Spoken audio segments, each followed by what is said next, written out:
గౌరవ సభాధ్యక్షులు పయ్యావుల కేశవ్ గారికి ధన్యవాదాలు తెలుపుతూ, స్వర్ణాంధ్రప్రదేశ్ నిర్మాత,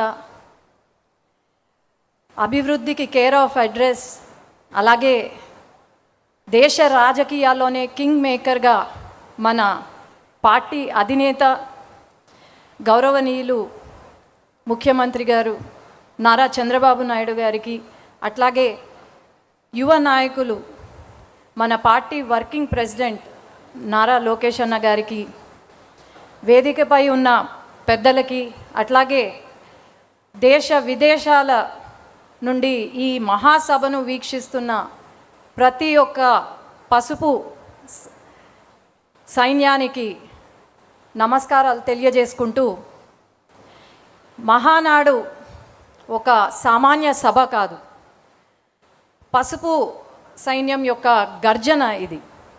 అట్లాగే కోట్లాది మంది తెలుగు ప్రజల ఆశా సముద్రం.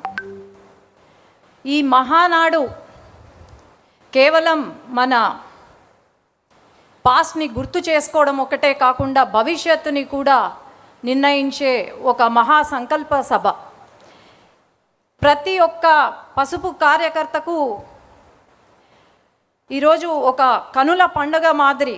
అలాంటి ఈ మహాసభ, ఈ పవిత్రమైన వేదిక పైన ఒక జాతీయ ప్రధాన కార్యదర్శిగా నివేదికను సమర్పించే అవకాశం నాకు ఇచ్చిన ముఖ్యమంత్రి గారికి ధన్యవాదాలు తెలియజేసుకుంటూ, మన పార్టీ అధినేత సామర్థ్యంలో సాగిన అకుంఠిత దీక్ష, అట్లాగే బీజేపీ జనసేనతో మనము ఏర్పరచుకున్న పొత్తు, కూటమి ప్రభుత్వం, ప్రజాస్వామ్యంని మనం పరిపాలనగా చూపిస్తున్నాం. అట్లాగే ఏదైతే ప్రతి వర్గంలో, మన రాష్ట్రంలో ఉన్న ప్రతి వర్గానికి సంక్షేమం అందిస్తూ సువర్ణ పాలనను అందిస్తున్నాం. 5 సంవత్సరాలు గొడ్డలి పరిపాలన ఎలా ఉందో మనం అందరం చూసాం. అభివృద్ధి, సంక్షేమం మన నినాదం అయితే, వారి నినాదం హత్యలు, అవినీతి, దోపిడీలు. అట్లాగే మన రాష్ట్రంలో ఉన్న ప్రతి వర్గంలో ఉన్న ప్రజలు బాధపడ్డారు. అట్లాగే ప్రతి ప్రాంతంలో ఉన్న ప్రజలు నిర్లక్ష్యం చేశారు. ఈరోజు మనం అభివృద్ధి, సంక్షేమం వైపు పరుగులు తీస్తున్నాం.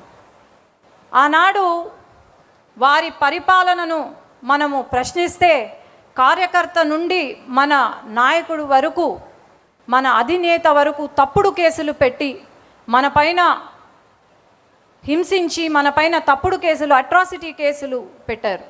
మన కార్యాలయ పైన దాడి చేశారు. అట్లాగే మహిళలు అని కూడా చూడకుండా మన పైన దాడి చేయడం, అట్లాగే అసభ్యకరంగా మాట్లాడడం, మన వ్యక్తిత్వాన్ని కించపరచడం చేశారు. మనమే అనుకుంటే మన పిల్లల్ని కూడా ఆఖరికి హింసించారు. కానీ బహుశా ఇప్పుడు వాళ్ళకు అర్థమైనట్టుంది, ప్రతి ఇంట్లో పిల్లలు పుడతారేమో కానీ మన తెలుగుదేశం పార్టీ కార్యకర్త ఇంట్లో యోధులు పుడతారని బహుశా అర్థమైనట్టుంది వాళ్ళకు. అట్లాగే ఆనాడు ఎంత కష్టం వచ్చినా సరే ఒక్క అడుగు వెనకడుగు వేయకుండా మన అధినేత కార్యకర్తలకు అండగా ఉంటూ, నేనున్నాను అనే ధైర్యాన్ని ఇస్తూ మన పార్టీని ముందుకు తీసుకెళ్లారు.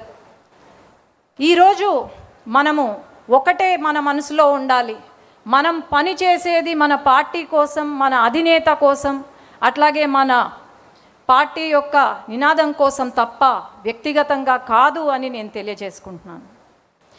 మనం ఎప్పుడూ కూడా మనం పడిన కష్టాన్ని మర్చిపోకూడదు. అట్లాగే మన అధినేత పడిన అవమానం మనం మర్చిపోకూడదు. ఎప్పుడూ కూడా ప్రతి ఒక్కరం కాలరెత్తి గర్వంగా చెప్పుకునే ఒక రోజు వస్తే, మన ప్రాణం ఉన్నంత వరకు మనం తెలుగుదేశం పార్టీ కార్యకర్త అని ధైర్యంగా చెప్పుకోవాలి. ఈరోజు మరి కొంతమంది మనల్ని బెదిరిస్తున్నారు. ఆ బెదిరింపులకు బెదిరేది తెలుగుదేశం పార్టీ కార్యకర్త కాదు. గుండెల్లో భయం లేదు, కేవలం పసుపు రక్తం ఉందని మనం ధైర్యంగా చెప్పుకోగలుగుతున్నాం. ఈరోజు బెదిరిస్తున్నారు అంటే మనం చెప్పాల్సింది ఒకటే, మనము మన కార్యకర్తగా వెనగడుగు వేసేది లేదు, తల దించేది లేదు, వెన్ను వంచేది లేదు. మనం ఒకవేళ వెను వంచినా లేకపోతే తల దించినా అది కేవలం నా జెండా కట్టడానికే తప్ప ఇంకేమీ కాదు. ఈ వేదిక నుండి తెలంగాణ కొన్ని దురదృష్టవశాత్తు మనం ఓటమి చెందాం. అట్లాగే తెలంగాణ నాయకులు ఎవరైతే ఉన్నారో వాళ్ళు కార్యకర్తలను కలిసిమెలిసి ప్రయాణం చేస్తూ అక్కడ అట్లాగే ప్రతి క్షణం మన సమస్యలపైన, తెలంగాణ రాష్ట్రంలో ఉన్న సమస్యలపైన పోరాడుతూ ఉన్న మన నాయకులను ఈ సభ ద్వారా అభినందన చేస్తున్నాం. అట్లాగే ఈరోజు గల్లీ నుండి ఢిల్లీ వరకు మన జెండా ఎగురుతుంది. మన తెలుగుదేశం పార్టీ, మన తెలుగు ప్రజల ఆత్మగౌరవాన్ని నిలుపుతున్నాం, తెలుగు గళాన్ని వినిపిస్తున్నాం. అండమాన్ దీవుల నుండి కూడా మన తెలుగుదేశం పార్టీ జెండా రెపరెపలాడుతుంది. ఎప్పుడు కూడా దేశంలో గళం వినిపించిందే తప్ప ఎప్పుడు కూడా వెనకడుగు వేయలేదు. మనం సూపర్ హిట్, ఈ 2 సంవత్సరాల పాలనలో సూపర్ 6ని సూపర్ హిట్ చేశాం. దీపం 2 పథకం కింద 3 గ్యాస్ సిలిండర్లు ఇస్తున్నాం. తల్లికి వందనం, ఫ్రీగా బస్ సర్వీస్, అట్లాగే రైతులను ఆదుకుంటున్నాం. ప్రతి ఒక్కరి ఇంట్లో వెలుగులు తీసుకొస్తున్నాం. ప్రతి వర్గం, ప్రతి కులం, ప్రతి మతానికి న్యాయం చేస్తుంది మన కూటమి ప్రభుత్వం. ఈరోజు అభివృద్ధే కాకుండా, సంక్షేమమే కాకుండా అభివృద్ధి వైపు పరుగులు తీస్తున్నాం. నారా లోకేష్ అన్న గారి కోరిక 24 లక్షల జాబులు యువతకు అందించాలని, ఆ కోరిక కూడా త్వరలో నెరవేరబోతుంది. యువత భవిష్యత్తు అంటనే గుర్తుకొచ్చే పేరు నారా లోకేష్ అన్న. అట్లాగే తెలుగుదేశం సింహానికి శక్తి గర్జన ఎలా అవుతుందో మన తెలుగుదేశం పార్టీకి శక్తి నారా లోకేష్ అన్న అని నేను గర్వంగా చెప్పుకోగలుగుతున్నాను. ఈరోజు రాష్ట్రంలో 2 సంవత్సరాల కాలంలో 23 లక్షల కోట్లతో పెట్టుబడులు తీసుకొచ్చాం. దాదాపు 800 పైన కంపెనీలకు ఏదో ఒక రోజు, ప్రతిరోజు శంకుస్థాపనలు కానీ ప్రారంభోత్సవం కానీ జరుగుతూనే ఉంది.